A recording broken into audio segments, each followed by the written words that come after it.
La persona que compartió esta información fue muy descriptiva. Por lo mismo, decidimos recortar confesiones sanguinarias cometidas por el protagonista, y así ofrecerles un relato informativo poco grotesco. Aún así, si quieres enterarte de los detalles, en unos días podrás encontrar los enlaces en la descripción y comentarios.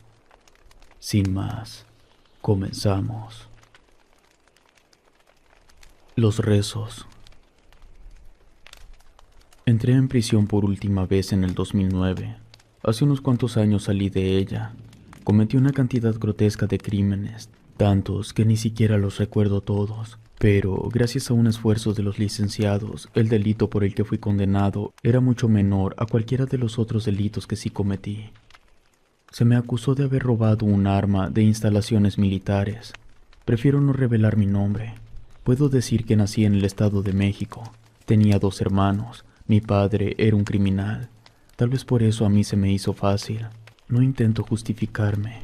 Solo soy sincero. Mi infancia fue dura. No nos faltaba comida, pero mi padre era borracho y violento. Y eso era cuando estaba en casa, porque el señor solía ausentarse por semanas. Debido a esa situación tan inestable, a mi madre se le hacía fácil meter a otros hombres a la casa. En mi juventud me uní al ejército. Estuve varios años. Era bueno, pero también era muy conflictivo. Después de varios años, y en algún momento entre 1994 y el 2000, el presidente de la República decidió que algunos elementos seríamos consignados como parte de la Policía Federal. Ay, disculpen si no doy fechas exactas, pero es por mi seguridad. Siendo Policía Federal, nos asignaron como escolta de un señor que tenía muy buenas relaciones con personas importantes en la costa de Tamaulipas. No tardamos mucho tiempo para que descubriéramos que ese señor, en realidad, formaba parte de una organización criminal que tenía fuertes lazos con el gobierno, pero esos lazos no se habían generado con el sexenio de Zedillo. La relación del gobierno con esa organización se forjó durante el mandato de Salinas. Cuando nos dimos cuenta de lo que estaba pasando, ya no quisimos salirnos. Al menos en mi caso, no fue porque en realidad me agradara la idea de trabajar como delincuente, pero entendía que salirme me costaría la vida. Siendo oficialmente integrante de la compañía criminal del jefe, viajamos hasta Oaxaca a visitar a una persona que tenía un altar a la Santa Señora de la Muerte y de las Sombras, que es Iku, una orisha de la religión yoruba, pero aquí en México se le conoce como Santa Muerte. El patrón estuvo platicando con esa persona. Quería pedirle favores a la Santa Señora para que bendijera a toda la compañía y sus operaciones. El patrón y la persona del altar estuvieron hablando un buen rato. Esa fue la primera vez que yo escuché algo sobre la religión yoruba. Esa persona le estaba explicando al jefe que el Orisha Iku es el encargado de recoger las almas de aquellos a quienes ya se les terminó el tiempo. El dueño del altar le explicó cómo hacer los rituales, pero ya llegaremos a eso. La religión yoruba tomó un papel muy importante para toda la compañía. Se volvió tan importante que al año siguiente uno de nosotros se volvió babalawo, que vendría a ser el equivalente de un brujo o un sacerdote, pero yoruba. El patrón no trataba mal a sus empleados porque no nos veía como empleados, él nos veía como familia y muchas veces nos lo demostró. A finales de año comenzamos a sembrar el terror entre los grupos adversarios de Tamaulipas. Fueron meses muy violentos, murió mucha gente. Gracias a IQ, nosotros tuvimos pocas bajas en ese tiempo. Por cada uno que moría de los nuestros, caían 30 de los contrarios.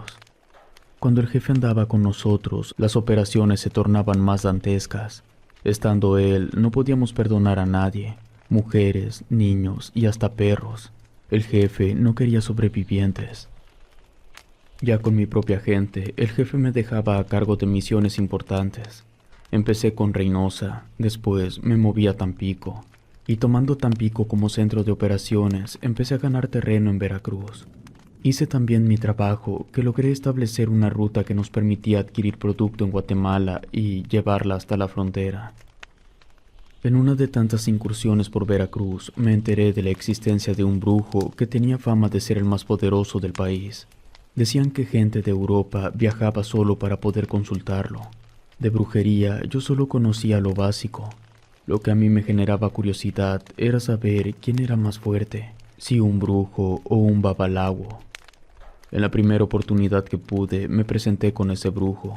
Cuando le pregunté, él afirmó no conocerme, pero estaba seguro que yo cargaba con muchos muertos en la espalda.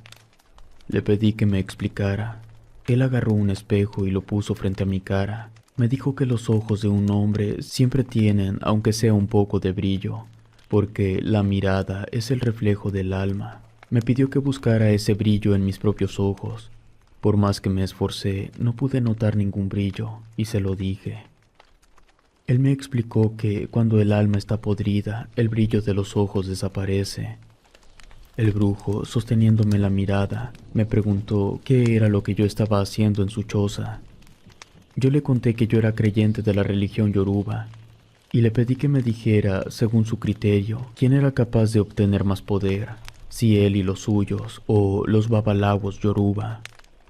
El brujo me dijo que el simple hecho de que yo estuviera haciendo esa pregunta reflejaba mi completa ignorancia del tema. Me explicó que no existe ninguna práctica mística que sea más fuerte que las demás. Brujería, hechicería, santería, satanismo, todas eran idénticas.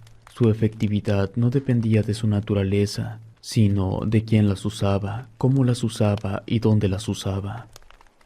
Una persona de fe en Dios difícilmente podría utilizar de forma efectiva las prácticas del satanismo, por la simple y sencilla razón de que su corazón no estaba con Satán. Me comentó que no era lo mismo lanzar una canica con la mano izquierda que lanzarla usando la mano derecha. Evidentemente, la canica seguirá siendo la misma, pero la fuerza del impacto cambiaría por completo dependiendo la mano dominante. También, las prácticas místicas estaban ligadas a las tierras que las veían nacer, y tales prácticas se nutrían de la tierra. Eso significa que los hechizos aztecas serían más débiles en cualquier lugar del mundo.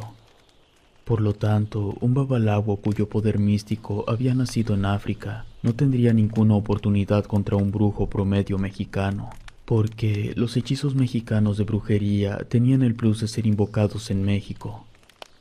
Como yo era partidario de Yoruba, lo que quería escuchar era que los babalawos eran mejores que los brujos. Le agradecí al brujo por su sinceridad y le pagué la consulta. Por esas fechas, el babalawo se comunicó con el patrón para informarle que un gran peligro para él estaba a la vuelta de la esquina. En noviembre murió el jefe y el segundo al mando se convirtió en el nuevo jefe de la compañía. Lo primero que hizo fue organizar una ceremonia con todos nosotros, incluyendo los escuadrones de cada uno. Hicimos un ritual muy fuerte para renovar el pacto con Iku y así seguir garantizando el buen futuro de la compañía. Sacrificamos animales. Luego de unas horas y para terminar la ceremonia, preparamos sábanos con un poco de las cenizas de personas. Eso fue lo que nos dijeron que era. Nos explicaron que con eso lo que estábamos haciendo era absorber los años que esas personas hubieran vivido. Algunas semanas después, por alguna razón que no entiendo, me surgió la necesidad de visitar a mi madre. Yo sabía que el nuevo jefe no me lo permitiría porque la compañía estaba pasando por una serie de cambios. Además de que éramos noticia a nivel nacional debido a ciertos sucesos. Así que pensé en desertar, pero todos los que lo habían intentado antes estaban muertos. Me acerqué con un amigo que era la mano derecha del nuevo jefe, y en cuanto le dije que me quería ir, sacó su arma y me apuntó en la cabeza. Me dijo que me fuera a dormir y que dejara de estar pensando en tonterías. Al día siguiente llegó una sacerdotisa. Llegó con algo llamado tablero Ifá. Me explicó que con el tablero podíamos contactar a los orichas para hacerles cualquier pregunta. Yo quería saber cómo estaba mi madre.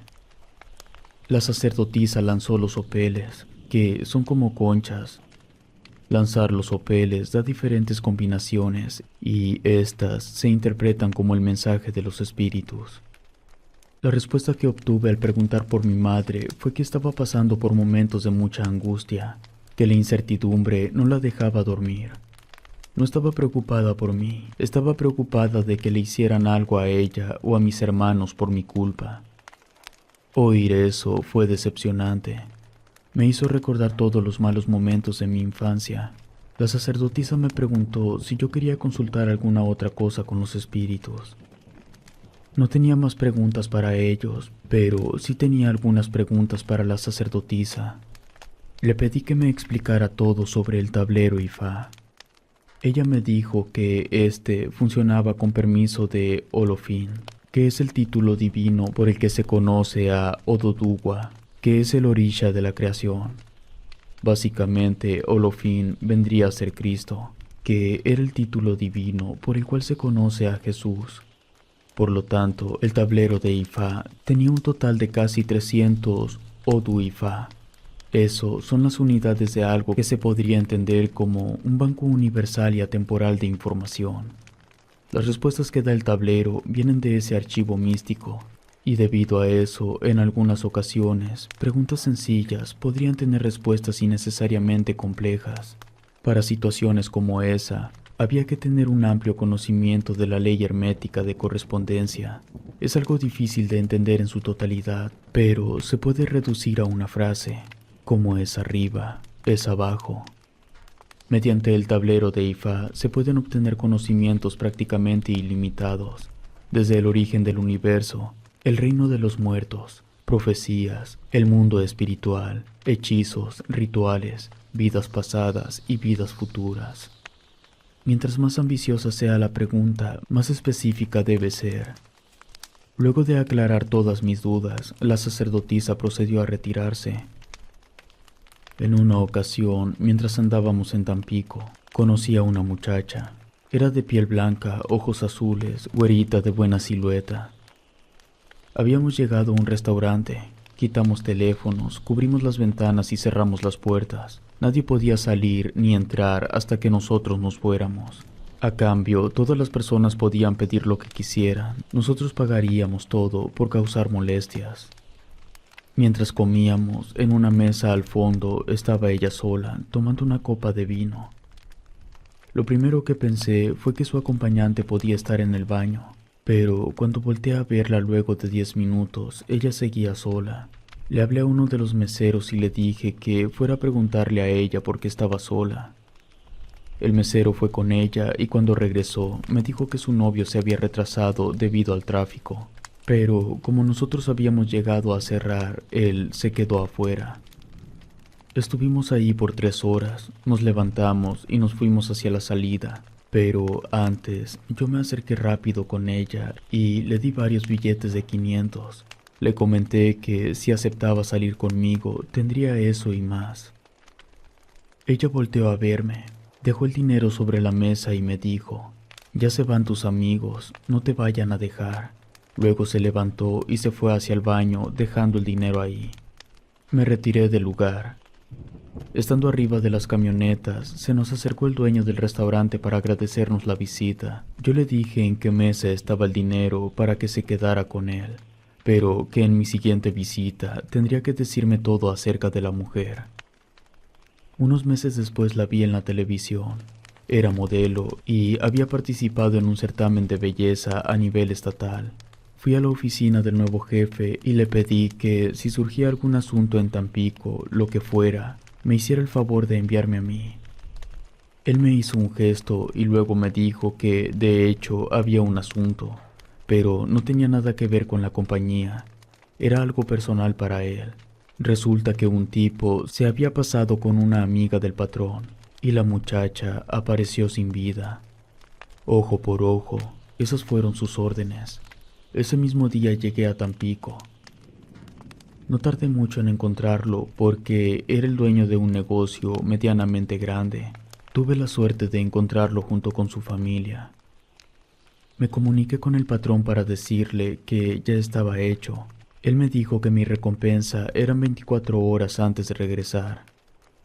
A primera hora de la mañana fui al restaurante aquel para hablar con el dueño. Hizo un buen trabajo. Supo decirme el lugar y la hora exacta en la que podría encontrar a la muchacha sola sin su novio. Cuando llegué con ella, iba saliendo del gimnasio.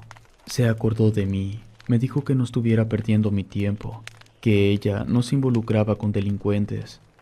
Eso se me hizo raro. En ese año mi foto todavía no circulaba en el periódico ni en la tele. Por eso le pregunté si ella sabía quién era yo. Me respondió que no, pero que sí sabía quién era mi jefe porque cuando lo vio en el restaurante lo reconoció de las noticias.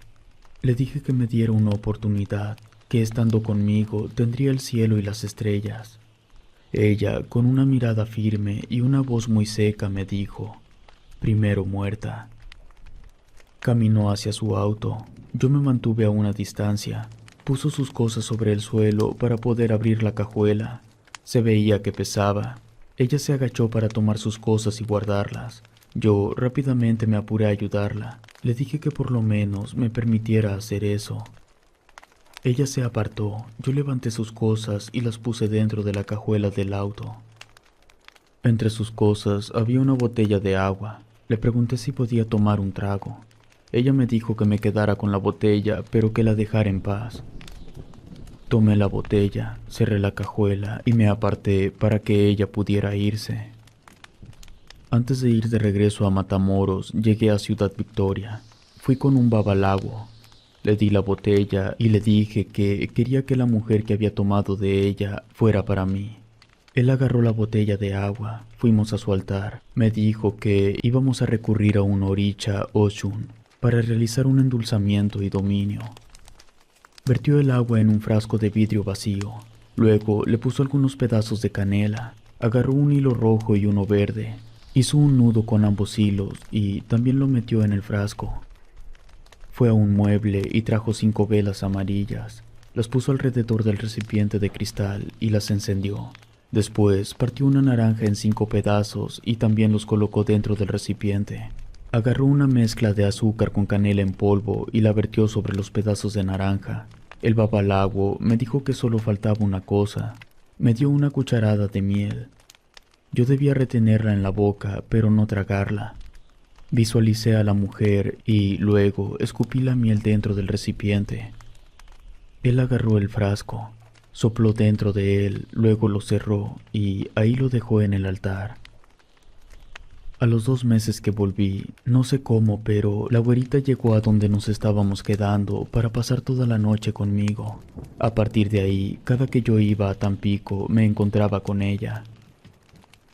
A finales del 2002, luego de arreglar un problema, ya teníamos bien arreglado el estado de Oaxaca, y nuestra presencia en el estado de Guerrero era cada vez mayor, sobre todo en Acapulco. Esto lo pudimos hacer gracias a los tailandeses. Una noche fui a buscar un brujo que me recomendaron. Lo agarré ocupado con una muchachita que fácilmente podría haber sido su nieta. El brujo se disculpó y fue a atenderme. Yo saqué unos cuantos billetes y los puse sobre la mesa.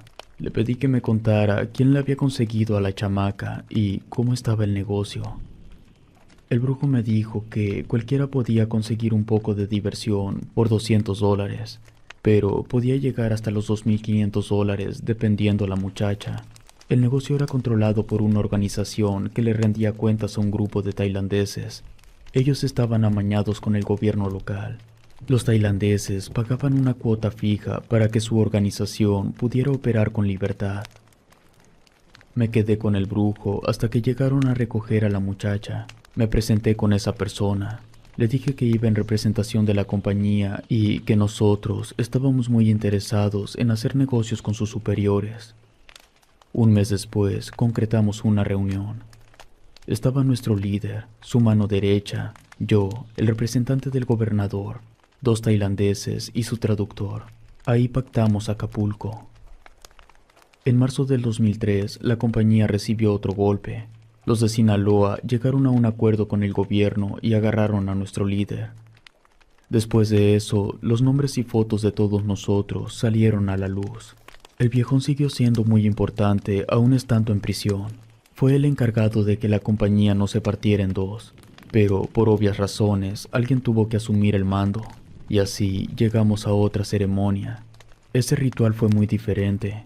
En el centro del sitio había una gran lona blanca de 10 por 10. En esa lona había una montaña de unos 300 pescados. Varios babalawos participaron en el ritual. Primero vaciaron litros y litros de manteca humana.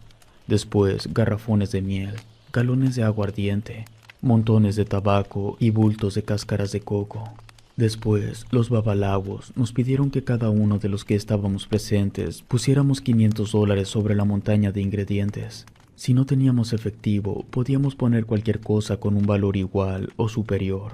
Yo sí llevaba los $500, pero hubo gente que puso chamarras, carteras, relojes, botas, cadenas y anillos.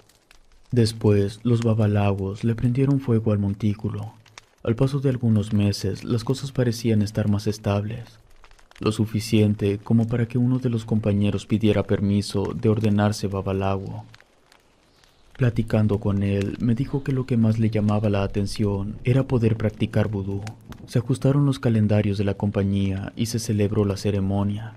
Varios estuvimos presentes. Cuando llegamos, lo separaron del grupo y lo llevaron a un salón aparte. Antes de iniciar la ceremonia, debían bañarlo en una tina con agua caliente y hierbas. Después, tenían que rasurarle todo el cuerpo, cortarle las uñas de los pies y de las manos, y vestirlo con una túnica blanca. Y este proceso se llevaba a cabo por 2 vírgenes, para así garantizar la pureza de todo el proceso. A la ceremonia también llegaron algunos guatemaltecos. Eran de los caiviles. Se habían unido a la compañía algunos meses antes del arresto del segundo jefe. Luego de un rato salió nuestro compañero. Le habían quitado todo el cabello, cejas, bigote, barba y hasta los pelos de los brazos. Todos fuimos a donde estaban los babalawos.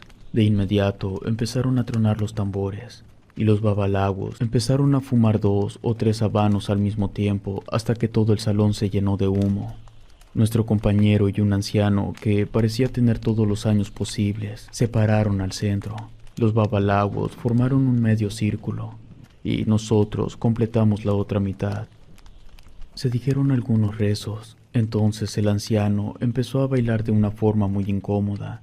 Sus huesos se retorcían tanto que parecía que el viejo se iba a partir en pedazos. Por momentos costaba mantener la vista en el centro.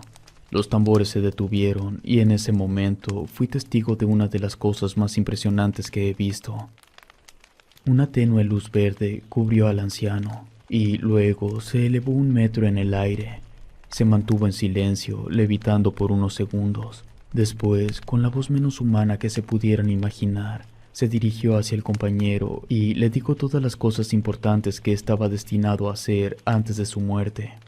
También le advirtió que si sucumbía ante la ambición del poder, sufriría una muerte horrible que solo llegaría después de una agonía desoladora.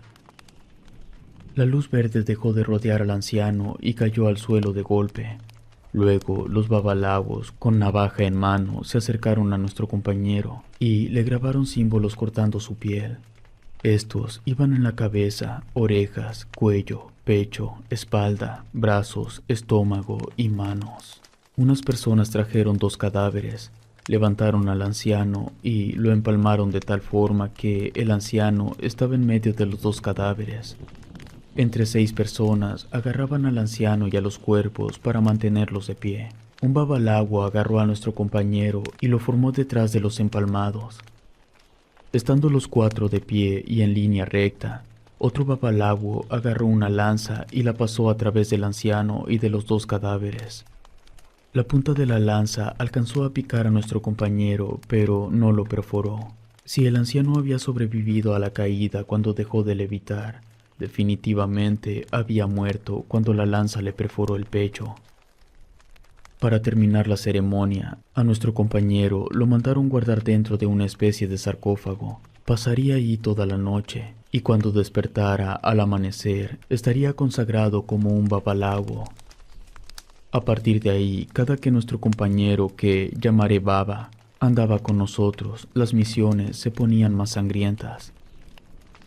A finales del 2003, en Coahuila, nos encontramos con una ramificación de aquella secta con la que habíamos colaborado en Juárez. Era nuestra oportunidad de mandar un mensaje a los de Juárez sin necesidad de ingresar en su territorio. Les mandamos todos los cuerpos en un camión. Lo que voy a decir no es para intentar blanquear nuestras acciones, pero cuando digo que los de esa secta eran más cerdos que nosotros, lo digo en serio.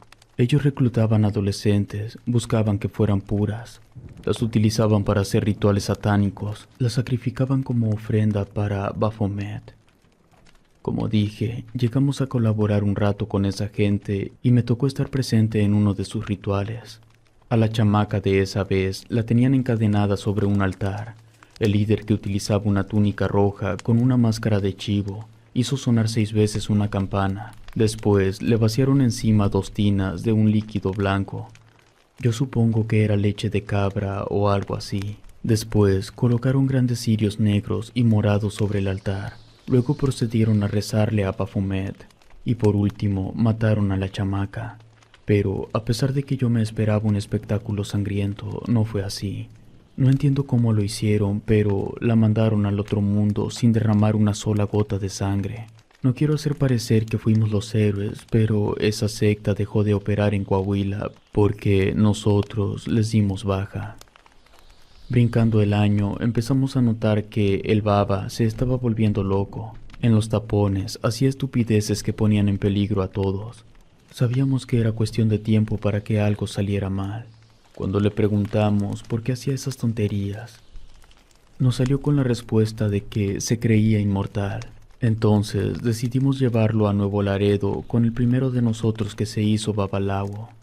Le explicamos lo que pasaba. Este regañó al baba. Lo dejó como palo de gallina, pero el baba seguía en su alucín. Alegaba que, como aún no había cumplido su destino, no podía morir. El otro, que le llevaba muchos años de ventaja, le explicó con peras y manzanas, pero el baba seguía de terco. Aquel se desesperó, sacó su arma y le pegó un tiro. Todos nos quedamos sorprendidos. El patrón se iba a poner como loco cuando se enterara, pero el otro nos dijo que nos tranquilizáramos, que tenía todo bajo control. Nos explicó que lo iba a dejar morir, pero iba a traerlo de regreso antes de que la oricha o ya se quedara con su alma. Con sus dedos sacó la bala del cuerpo del baba. Le preguntamos si lo iba a coser o si por lo menos iba a detener el sangrado. Nos repitió que tenía que dejarlo morir para que entendiera que no es inmortal y dejara de actuar como un loco. Esperó unos momentos. Luego, con una daga, empezó a hacer cortadas dibujando símbolos alrededor de la herida que había dejado el impacto. Nos pidió que le pasáramos una campana que tenía en el mueble. Se la llevamos y él la hizo sonar más de 30 veces. Con la última campanada se fue la luz de la casa. En ese momento prendió una vela. No sé si tenía un cerillo a la mano o si también tenía poderes de fuego, que la verdad no me sorprendería. Puso la vela sobre el lugar en el que había sido el impacto y se puso a rezar en el idioma de Nigeria. La luz volvió. El baba, que seguía tirado en el piso, aparentemente muerto, empezó a hablar en lenguas. Luego le empezó a salir humo de los ojos. Dejó de hablar y empezó a vomitar gusanos. Cuando dejó de vomitar, el humo también dejó de salir de sus ojos. Hubo silencio en la casa. Yo pregunté si eso había sido todo. Me respondió con una pregunta. Quería saber si yo había pasado por el entrenamiento especial completo cuando estuve en el ejército. Hazme un favor y agárralo, me dijo. No entendí que tenía que ver el entrenamiento especial con que agarrara al baba, pero simplemente hice caso. En el momento que puse mi mano sobre el baba, recibí una descarga eléctrica tan fuerte que salí disparado hacia atrás. En ese momento el baba se enderezó. Nosotros no lo podíamos creer y él estaba muy asustado. Preguntó qué había pasado. Yo, mientras me ponía de pie, le dije: este mendigo loco te mató y te revivió. A ver si con eso ya te calmas. Sí le sirvió de escarmiento porque ya no volvió a hacer tonterías que pusieran en peligro las operaciones. Hay que dar otro salto en el tiempo, 1 año prácticamente. Para ese entonces ya no solamente traíamos hombres en nuestras filas, también habíamos enfilado mujeres que, en mi opinión, fue la peor decisión que pudimos haber tomado, porque cuando me metieron a la cárcel, mi escolta era de puras mujeres. Ni siquiera hicieron el intento de defenderse, se rindieron, por eso me agarraron. Mientras iba esposado en un vehículo de la marina, pensaba en muchas cosas. Mi familia. El baba, que tenía pocos meses de haberse matado para no dejar que lo agarraran los contras. También pensaba en mi güerita, que a lo mejor ya no la volvería a ver. Lo bueno fue que la compañía no me dio la espalda. No me sacaron al día siguiente, pero sí mandaron varios licenciados a arreglar mi problema. Estando guardado, me fui a visitar el Babalawo de Nuevo Laredo. Me llevó un tablero Ifá y unos caracoles. En unas 7 sesiones me enseñó lo básico para que yo pudiera consultar a los espíritus por mi propia cuenta. Cuando se despidió la última vez que fue a visitarme, me dijo: «Hazte fama, di que eres brujo, yo sé lo que te digo». Le hice caso, y así como no queriendo, la gente se fue enterando de que yo podía hablar con los espíritus. Empezaron a conocerme como el santero. Pero luego llegó al penal un santero de Tepito. Le habían encontrado restos humanos en su altar. Entonces, para no confundirnos, a él le decían el santero con S y a mí el santero con Z. Las ironías de la vida. Gente de otras organizaciones iban a mi celda para consultar el tablero. Así pude enterarme de muchas cosas, sobre todo de los de Sinaloa, porque esa raza tenía gente ahí como castigo. No estaban intentando sacarlos porque ellos mismos los habían metido. Entonces esa gente hablaba. Yo, como correspondencia, no les cobraba la consulta. Estar encerrado un rato, aunque fuera poco tiempo, me cayó de lujo. Dejar de ver muertos todos los días y dejar de tener que lavarme las manos con jabón en polvo para que no quedaran rastros de sangre. Además, conseguí información valiosa sobre Sinaloa. La relación que tenían con el gobierno era muy estrecha. Por eso nos estaban pegando duro en Nuevo Laredo, Acapulco y Michoacán. Cuando me sacaron del bote y me reuní con el patrón, me informó que estaban viendo la forma de sacar de la cárcel al antiguo jefe, ya que la compañía estaba a un estornudo de partirse en dos, y eso nos dejaría expuestos a ataques por todas partes. Todavía no habíamos avanzado nada con la liberación del antiguo jefe cuando los de Michoacán se voltearon y se hicieron llamar familia. Además, ellos tenían lazos con Sinaloa. De pronto, lo de la liberación se fue al caño, porque lo mandaron a Estados Unidos. Eso significaba que, aparte de tener problemas con Sinaloa, Michoacán y el grupo que era de ambos, a la vuelta de la esquina estaba esperando la separación de la compañía. Pero, mientras tanto, debíamos seguir operando con normalidad. A mí me mandaron a una misión en San Luis. Habíamos tenido problemas con las bodegas. Necesitábamos un lugar grande y más seguro. Mi misión era encontrar ese lugar. Estando en un bar a las 2 de la mañana, escuché una conversación muy interesante. Un tipo le estaba diciendo a otro sobre unos túneles subterráneos en la capital. Decía que los había construido la iglesia durante la Inquisición. El otro le respondió que esas eran puras patrañas, que ya había escuchado eso antes, pero eran mentira. Empezaron a alegar.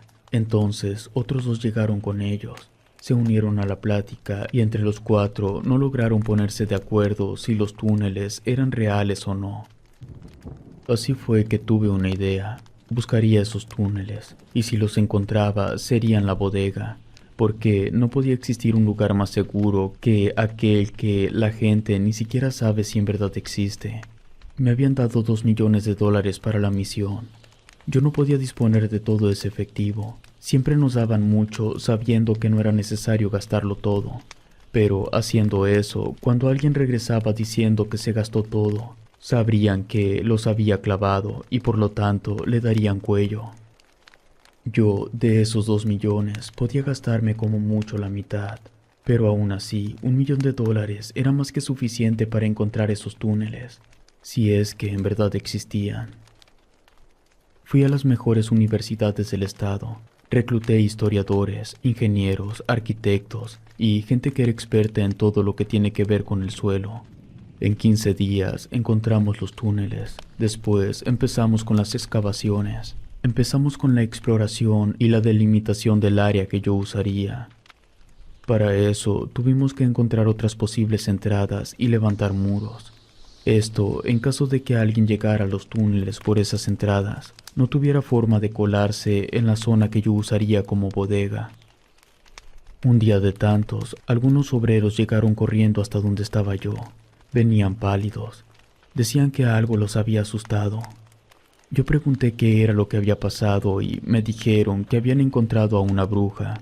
Los demás obreros que oyeron se empezaron a poner nerviosos. Les pedí que me llevaran al lugar. Entonces otro obrero, un señor de más de 50 años, se dirigió a mí con un poco de miedo. Me va a perdonar, patrón, pero no debe ir nada más así. Lleve protección. Yo no podía echarme para atrás porque quedaría como un cobarde, pero tampoco podía ignorar las palabras del señor porque sería una falta de respeto. Yo siempre fui de la creencia de que para que la gente te sea leal, debes respetarlos. Yo necesitaba de la lealtad de esos obreros para que no dijeran la ubicación de los túneles. Les dije que se fueran a sus casas y que al día siguiente yo llevaría a alguien para que nos protegiera a todos de la bruja. Fui a Zacatecas para traer a un babalawo con el que me llevaba muy bien. Platicando en la carretera, me explicó que si la bruja no aceptaba abandonar el lugar, yo tendría que matarla de un disparo en la mano izquierda. Le respondí que nadie podía morir de esa forma. El babalawo agarró un cargador que yo traía debajo del asiento, sacó una bala, la puso entre sus manos y se puso a hacer una oración invocando al Oricha Eleguá. Después le rezó a Ogún, luego a Ochosi y por último le rezó a Osun. Cuando terminó de rezar, me entregó la bala y me dijo que ahora esa bala podía matar a cualquiera que recibiera el impacto en la mano izquierda. Al día siguiente, el babalawo y yo nos reunimos con los obreros dentro de los túneles.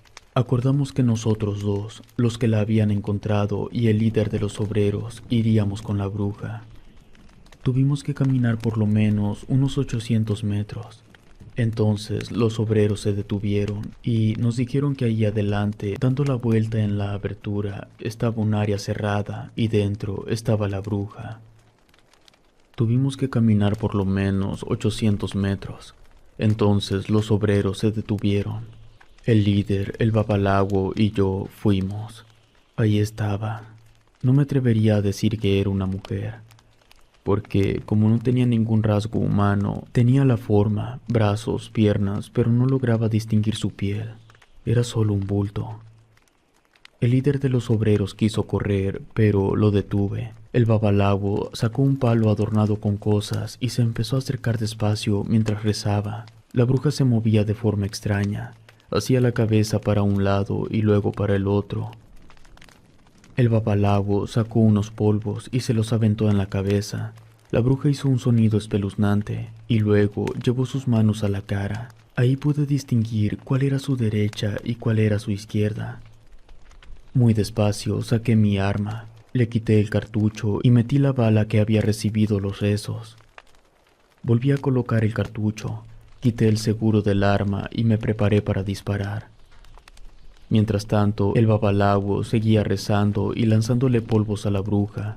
Parecía que la estaba venciendo, pero entonces la bruja, mientras estaba encorvada en el suelo, hizo algo y una bruma negra se desprendió de su espalda.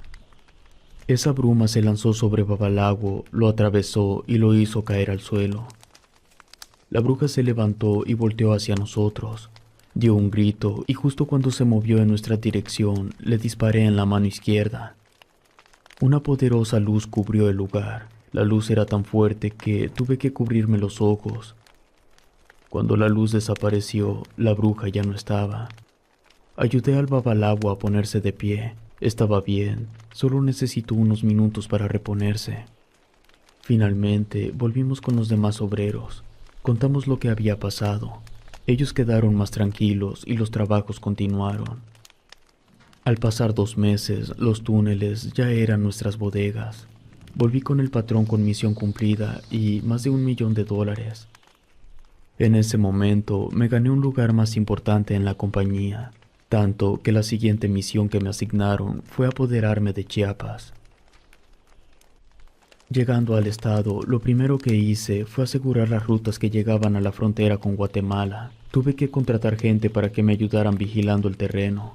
No fue difícil ganarme día a día a los pobladores, porque en aquel entonces parecía que el gobierno se había olvidado que Chiapas formaba parte de México. La gente hacía cualquier cosa con tal de asegurar un plato de frijoles para sus hijos. En el 2008 recibimos un documento enviado por un informante que teníamos dentro de la Sedena. El documento decía que el gobierno federal iba a iniciar una cacería de brujas contra las prácticas religiosas de las grandes organizaciones criminales. No iban sobre nosotros directamente, sino que iban sobre altares, monumentos y lugares de reunión para rituales y celebraciones. Terminaba diciendo que los altares que teníamos en Nuevo Laredo serían destruidos por un grupo militar especial del gobierno. Nosotros confiábamos en nuestro informante. Nunca nos había quedado mal. Libramos muchas gracias a él, pero que el gobierno se quisiera meter a tumbar altares no nos parecía creíble. Entonces, el patrón se reunió con el informante para ver los pormenores de esa supuesta operación. Desconozco qué fue todo lo que hablaron, pero los escoltas del patrón me dijeron lo poco que alcanzaron a escuchar. El informante le dio nombre y apellido del general que se encargaría de la operación, y le dijo todas las misiones que se harían, le dio fechas y lugares. El primer golpe sería evidentemente contra nuestra compañía. Iban a desmantelar un centro de adoración al diablo que habíamos construido en el lugar más aislado de Catemaco. Nosotros no creíamos en el diablo, pero casi todos los que reclutábamos en Veracruz lo adoraban. El patrón dio la orden de que ese día concentráramos en ese centro de adoración a los más nuevos y a los jefes de plaza que nos generaban desconfianza. 190 hombres se reunieron ahí el 5 de julio del 2008. De los 190, solo 6 fueron detenidos e interrogados. Todos los demás cayeron. En el 2009, mientras estaba en una de las casas de seguridad, la Marina nos rodeó. Terminé en la cárcel, en otra diferente donde había estado la primera vez. Ahí me encontré con un viejo amigo de cuando yo había estado en el ejército. De todos los que habíamos recibido el entrenamiento especial, solo él y otro se habían quedado fuera de la compañía. Me contó que cuando nos dijeron que seríamos designados como parte de la Policía Federal, él se enteró por otra persona que eso de meternos a la Policía Federal solo era una cortina de humo, para que después termináramos dentro de la compañía. Por eso él no quiso entrar a la Policía Federal, le inventaron cargos y terminó preso. Él quería saber qué había hecho yo para que la compañía dejara que me encerraran. Yo me reí confiado y le comenté que no iba a durar mucho ahí, que en pocos días llegarían los licenciados y empezarían a mover todo. Y así fue. Primero lograron que mi ausencia fuera infinitamente menor que la que realmente merecía. Por desgracia, antes de que lograran sacarme, pasó lo inevitable. La compañía se partió en dos y comenzó una guerra que no terminaría pronto. Esto ocasionó que ya no intentaran sacarme del bote, porque ambos bandos tenían mejores cosas que hacer. Sabiendo que mi estancia dentro de la prisión me ponía en peligro de muerte, decidí tatuarme un hacha, símbolo del oricha Ogún, que era el dios de los guerreros, y hasta donde tengo entendido, es el más antiguo de todos los orichas. Después de tatuarme, empecé a investigar mucho sobre Ogún. Cada que mi güerite iba a visitarme, me llevaba libros. Las personas trabajan para compañías como en la que yo estuve porque el gobierno se olvida de que existen. Los padres tienen que alimentar a sus hijos, y si no tienen trabajo y el gobierno no los ayuda, ellos mismos buscan la ilegalidad, y la violencia va a seguir perpetrada en México mientras no se elimine el hambre del pueblo. Esto lo aprendí en la cárcel, luego de leer y leer hasta que me lloraran los ojos. Así pasé mi condena, leyendo y escuchando, y las cosas que escuché fueron muy interesantes. Me enteré de todo lo que ocurrió con la compañía después de que caí en la cárcel por última vez, pero precisamente porque yo estaba encerrado, no puedo contarles con precisión cómo fue que ocurrieron las cosas. Por las fuentes, sé que toda la información es cierta. Todo inició en San Fernando. Era el único lugar en el que podía empezar, porque ahí era donde la compañía entrenaba a los nuevos reclutas que se unirían a nuestras filas. Al campo de entrenamiento llegaron los otros de la compañía, los que eran de la línea de los amigos del expresidente Salinas, gente cercana al sobrino del difunto señor Guerra. Me referiré a nosotros como los exmilitares y al otro grupo como los Guerra. El culto de la Santa Muerte fue esencial para que los militares no vieran mermadas sus filas mientras peleaban contra el gobierno y contra los Guerra. Todo aquel que acudía a los altares que tenía un collar o un tatuaje, todos ellos tomaron un arma y le entraron al quite. Estaban convencidos que la Santa Muerte los iba a proteger. Eso no ocurrió. Por más devotos que fueran, de todas formas terminaban muertos. Pero por cada uno que perdían, reclutaban 3. Habían colonias enteras en las que todos estaban al servicio de la Santa Muerte y de los exmilitares. Nuevo Laredo era de ellos. Ni los Guerra, ni Michoacán, ni Sinaloa. Entre los 3 no podían sacarlos de la plaza. Cuando se dieron cuenta que no iban a poder, Sinaloa hizo valer su trato con el gobierno, y los Guerra todavía tenían algunos favores que cobrar al ejército. Hicieron que se adelantara aquella operación especial de la que nos había advertido el informante, y en una sola noche destruyeron y quemaron los 7 altares más importantes hacia la Santa Muerte. El 8 de octubre del 2012 salió la nota de que el máximo líder de los exmilitares había caído en manos de la Marina. Según lo mataron, pero luego, mágicamente, su cadáver desapareció de la funeraria. Otro ocupó su lugar como nuevo líder de los exmilitares, pero poco le duró el gusto. Lo agarraron a los 9 meses y su hermano quedó al frente. Mientras el nuevo jefe trataba de organizar todo, la Marina agarró al Babalawo de Nuevo Laredo, porque él había sido responsable de levantar los altares más importantes hacia la Santa Muerte. Con su captura, habían dañado mucho al culto. El Babalawo estuvo un rato en la misma prisión que yo, pero luego lo trasladaron. En ese lapso de tiempo, yo tuve un serio conflicto con un cristiano. Él me buscó porque, no sé cómo, pero él estaba al tanto de que en la primer cárcel me apodaban el Santero con Z. Ese cristiano quería pasarme por encima. Todos en la cárcel sabían que yo ya no tenía a nadie afuera que me respaldara. Por lo mismo, yo no podía permitir que un hombre cualquiera quisiera verse más fuerte que yo, porque lo único que me mantenía vivo en aquella prisión era mi fama. Esa fama que hacía que algunos me respetaran y que otros me temieran. Decidí apoyarme con los orichas. Si ese hombre creía que su Dios lo protegería, yo tenía que demostrarle a él y a todos que los orichas me hacían ser alguien con quien era mejor no tener problemas. Al día siguiente en el patio esperé a que ese hombre se acercara y le puse el pie para que cayera. Mientras seguía en el piso le dije una cosa. Tu Dios es tan débil que ni siquiera te puede proteger de una caída. El hombre se levantó con toda la intención de golpearme, pero antes de que lo intentara, le impuse la señal de Changó. En ese momento, el tipo se quedó aturdido y sin poder moverse. Varios ya se habían reunido a nuestro alrededor. A uno de tantos le pedí un cigarro encendido. Agarré el cigarro y empecé a repetir los rezos que había escuchado de aquel Babalawo. Cuando rezó sobre la bala con la que maté a la bruja, yo deducía que al tratarse de un cigarro y no de una bala no lo podría matar, pero algún daño le iba a hacer.